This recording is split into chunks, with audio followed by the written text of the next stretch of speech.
नमस्कार दोस्तों, आप देख रहे हैं GK job exam YouTube channel. तो चलिए शुरू करते हैं आज के इस सेशन को। तो आप अपने आप को जांच करिएगा कि आज के क्लास के वीडियो में से कितने प्रश्न का आंसर सही कर पाते हैं। तो आज का पहला प्रश्न है, भारतीय राष्ट्रीय कांग्रेस के द्वितीय अधिवेशन की अध्यक्षता किसने की थी? तो बात करिए भारतीय राष्ट्रीय कांग्रेस के, तो इसके दूसरे अधिवेशन की अध्यक्षता दादा भाई नौरोजी ने किए थे।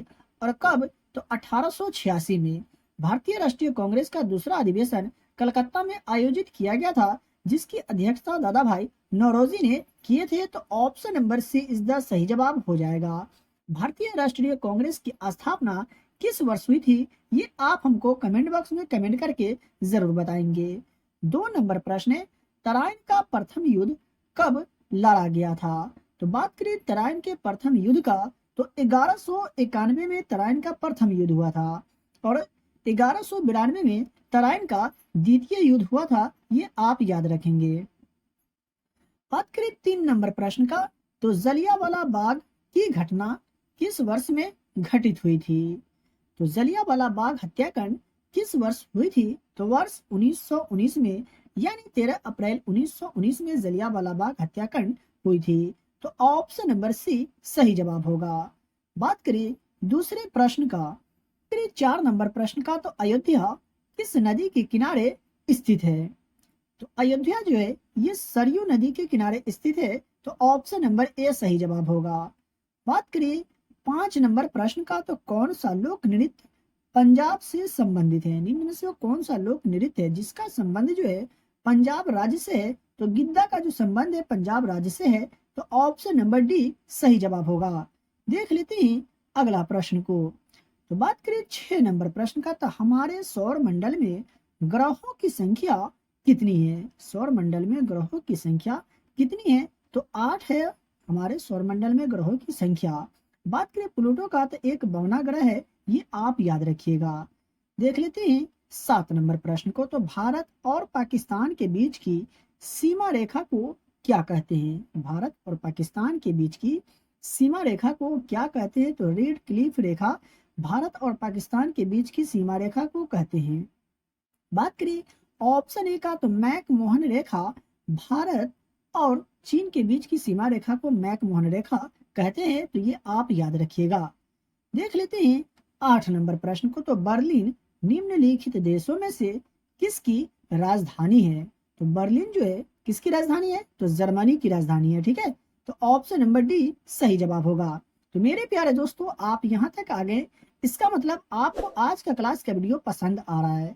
तो फिर सोच क्या रहे, वीडियो को लाइक कर दीजिए और चैनल पर पहली बार विजिट कर रहे हैं तो चैनल को सब्सक्राइब करके बेल आइकन को प्रेस करें और इस वीडियो को अपने दोस्तों और रिलेटिव में भी शेयर जरूर करें।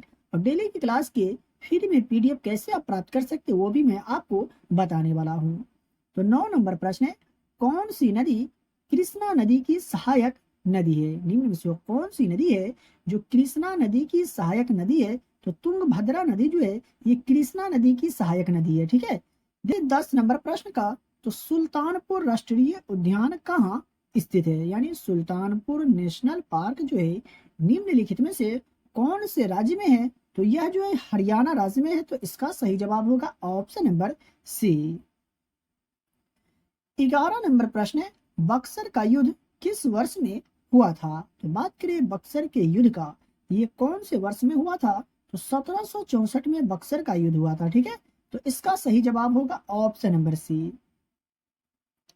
12 नंबर प्रश्न है, भारत के संविधान को कब अपनाया गया था? भारत के संविधान को कब अपनाया गया था? तो 26 नवंबर 1949 को भारत के संविधान को अपनाया गया था और 26 जनवरी 1950 को लागू किया गया था। ये भी आप याद रखेंगे। ठीक है, तो इसका सही जवाब होगा ऑप्शन नंबर सी। बात करिए 13 नंबर प्रश्न का, तो निम्नलिखित में से कौन से देश भारत के पड़ोसी देश है? ये आपको पहचान करके बताना है। तो बात करिए पाकिस्तान, श्रीलंका, नेपाल और बांग्लादेश का, तो ये चारों देश जो है भारत के पड़ोसी देश है। तो इसका सही जवाब होगा ऑप्शन नंबर ए दिए गए ऑप्शन के अनुसार। 14 नंबर प्रश्न है, राज्य भूमि सुधार भारतीय संविधान की किस अनुसूची के तहत आता है? राज्य भूमि सुधार भारतीय संविधान की कौन सी अनुसूची के तहत आता है, ये आपसे पूछा जा रहा है। तो 9वीं अनुसूची के तहत आता है। राज्य भूमि सुधार भारतीय संविधान के 9वीं अनुसूची के तहत आता है। तो इसका सही जवाब होगा ऑप्शन नंबर सी। 15 नंबर प्रश्न है, भारत की प्रथम पंचवर्षीय योजना किस पर आधारित थी? यानी कहने का मतलब ये हुआ कि भारत की प्रथम पंचवर्षीय योजना निम्नलिखित में से कौन से मॉडल पर आधारित थी? तो हैरोल्ड डोमर मॉडल पर आधारित थी भारत की प्रथम पंचवर्षीय योजना। और भारत की प्रथम पंचवर्षीय योजना का कार्यकाल भी पूछा जाता है। तो 1951 से 1956 तक रहा था भारत की प्रथम पंचवर्षीय योजना का कार्यकाल, ये आप याद रखिएगा। 16 नंबर प्रश्न है, प्रथम पंचवर्षीय योजना 1951 से 1956 तक चला, लेकिन का मसौदा जो है किसके द्वारा तैयार किया गया था, ये आपसे पूछा जा रहा है कि यानी प्रथम पंचवर्षीय योजना का मसौदा किसके द्वारा तैयार की गई थी? तो के.एन. राज के द्वारा भारत के प्रथम पंचवर्षीय योजना का मसौदा तैयार किया गया था, जिसका कार्यकाल 1951 से 1956 तक था। तो इसका सही जवाब होगा ऑप्शन नंबर बी। देख लेते हैं दूसरे प्रश्न को। तो 17 नंबर प्रश्न है, भारतीय रिजर्व बैंक का लेखा वर्ष डैश है? भारतीय रिजर्व बैंक यानी आरबीआई का लेखा वर्ष जो है क्या है? तो जुलाई से जून तक भारतीय रिजर्व बैंक का लेखा वर्ष होते हैं, लेकिन सरकार की अप्रैल मार्च वित्तीय वर्ष का अनुसरण करती है। ये भी आप याद रखिएगा, ये भी एग्जाम में प्रश्न पूछे जाते हैं। 18 नंबर प्रश्न है, भारत का सबसे पुराना तेल क्षेत्र जो है ये कहाँ स्थित है? भारत का सबसे पुराना तेल क्षेत्र निम्नलिखित में से कहाँ स्थित है? तो असम राज्य के डिगबोई में स्थित है भारत का सबसे पुराना तेल क्षेत्र। देख लेते हैं 19 नंबर प्रश्न को। मणिपुर का लोक नृत्य कौन सा है? ये आपको पहचान करना है। निम्नलिखित में से कौन सा लोक नृत्य है जो मणिपुर का है?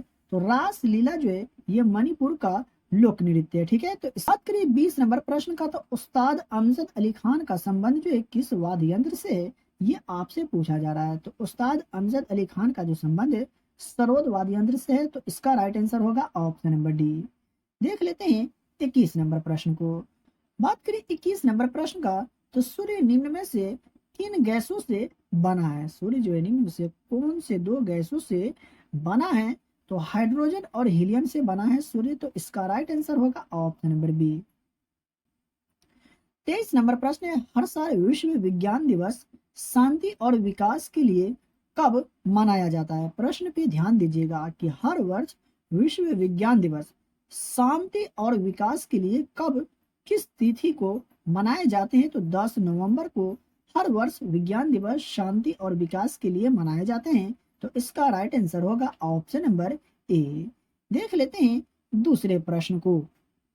24 नंबर प्रश्न है, फ्यूज किस सिद्धांत पर काम करते हैं? फ्यूज जो है निम्नलिखित में से कौन से सिद्धांत पर काम करते हैं? तो धारा का तापमान प्रभाव पर काम करते हैं फ्यूज। तो इसका सही जवाब की अगर बात करें तो ऑप्शन नंबर डी सही जवाब होगा। 25 नंबर प्रश्न है, सिलिकॉन की परमाणु संख्या क्या है? यानी सिलिकॉन की जो परमाणु संख्या होती है कितना होता है? तो 14 सिलिकॉन की परमाणु संख्या होते हैं। 26 नंबर प्रश्न है, अल्फा कणों की खोज किसने की? अल्फा कणों की खोज निम्नलिखित में से किसने की थी? तो अर्नेस्ट रदरफोर्ड ने अल्फा कणों की खोज किए थे। 27 नंबर प्रश्न है, पीएच स्केल का उदासीन मान कितना होता है? यानी उदासीन का पीएच मान कितना होता है, ये आपसे पूछा जा रहा है। तो 7 के बराबर होते हैं उदासीन का पीएच मान। तो इसका सही जवाब होगा ऑप्शन नंबर बी। देख लेते हैं दूसरे प्रश्न को। तो 28 नंबर प्रश्न है, कौन सबसे अधिक विद्युत ऋणात्मक तत्व है? दिए गए ऑप्शन में से आपको पहचान करना है कि कौन जो है सबसे अधिक विद्युत ऋणात्मक तत्व है। तो फ्लोरीन जो है सबसे अधिक विद्युत ऋणात्मक तत्व है। तो विद्युत ऋणात्मक तत्व का घटते क्रम की अगर बात करें तो फ्लोरीन, क्लोरीन, ब्रोमीन और आयोडीन होते हैं। ये आप याद रखिएगा क्योंकि एग्जाम में प्रश्न पूछे जाते हैं। 29 नंबर प्रश्न है, उस धातु का नाम बताइए जिसका उपयोग हवाई जहाज बनाने में किया जाता है। निम्नलिखित में से कौन से धातु है जिसका उपयोग हवाई जहाज बनाने में किया जाता है? तो एल्यूमिनियम का उपयोग हवाई जहाज बनाने में किए जाते हैं। तो इसका राइट आंसर होगा ऑप्शन नंबर डी। देख लेते हैं आज का 30 नंबर प्रश्न को। तो निम्नलिखित में से कौन सा सौ पोषी है? निम्नलिखित में से कौन सा सौ पोषी है? तो पादप जो है सौ पोषी है, जिसका अर्थ है वे अपना भोजन स्वयं बनाते हैं। तो सही जवाब होगा ऑप्शन नंबर बी। दो प्रश्न का आंसर आपको कमेंट बॉक्स में बतलाना है कि बांस को किसके रूप में वर्गीकृत किया जाता है। ये मिले हैं आपको चार ऑप्शन, इनमें से किस सही जवाब इसका क्या होगा आप कमेंट बॉक्स में कमेंट करके जरूर बताइएगा। अगर आपको आज का क्लास का वीडियो पसंद आया हो तो वीडियो को लाइक करें, और चैनल पर पहली बार विजिट कर रहे हैं तो चैनल को सब्सक्राइब करके बेल आइकन को प्रेस करें, और इस वीडियो को अपने दोस्तों और रिलेटिव में भी शेयर जरूर करें।